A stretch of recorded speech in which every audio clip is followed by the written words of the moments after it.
এই ভিডিওতে আপনাদের একটি অন্য ধরনের আপডেট দেব।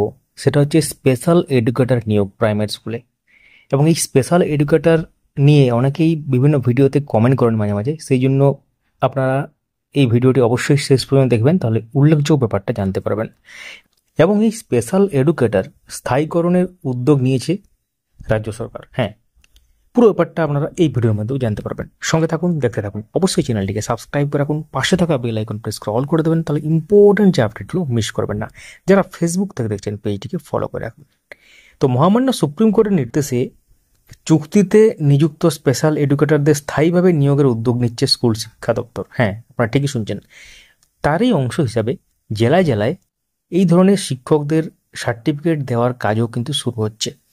এই শিক্ষকদের আরসিআই অনুযায়ী যোগ্যতা, উচ্চ মাধ্যমিকের সার্টিফিকেট, বয়সের প্রমাণপত্র এবং আরসিআই রেজিস্ট্রেশনের মতো আবশ্যিক তথ্যগুলি যাচাই করে 30শে জুলাইয়ের মধ্যে একটি প্রাথমিক শংসাপত্র সরকারের তরফে তাদের দেওয়া হবে।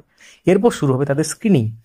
শিক্ষা দপ্তরের প্রধান সচিব, state commissioner for persons with disabilities এবং আরসিআই এর একজন মনোনীত সদস্য নিয়ে একটি স্ক্রিনিং কমিটি গঠন করা হয়েছে। তারা 30শে জুলাই প্রথম বৈঠকে বসবে। এই কমিটির কাছে যাওয়ার সময় রাজ্য সরকারের দেওয়া সেই শংসাপত্রটি বা সার্টিফিকেটটি নিয়ে যেতে হবে চুক্তির ভিত্তিতে নিযুক্ত স্পেশাল এডুকেটরদের। মূল মামলার অন্যতম পিটিশনার জানিয়েছেন 1075 জন কর্মরত শিক্ষকের পাশাপাশি নতুন শিক্ষক বা নতুন নিয়োগ দ্রুত শুরু করুক রাজ্য সরকার, তিনি যেটা জানিয়েছেন। তো স্পেশাল এডুকেটর সম্পর্কিত যে আপডেটটা উঠে এলো সেটা আপনারা এই ভিডিওর মাধ্যমে জানতে পারলেন। শর্ট অ্যান্ড সিম্পল ভিডিও ছিল। ভিডিওটি লাইক করুন, সবার সাথে শেয়ার করুন। কোনো প্রশ্ন থাকলে অবশ্যই কমেন্ট করুন, আমরা প্রত্যেকটি কমেন্টের উত্তর দেওয়ার চেষ্টা করব। ধন্যবাদ।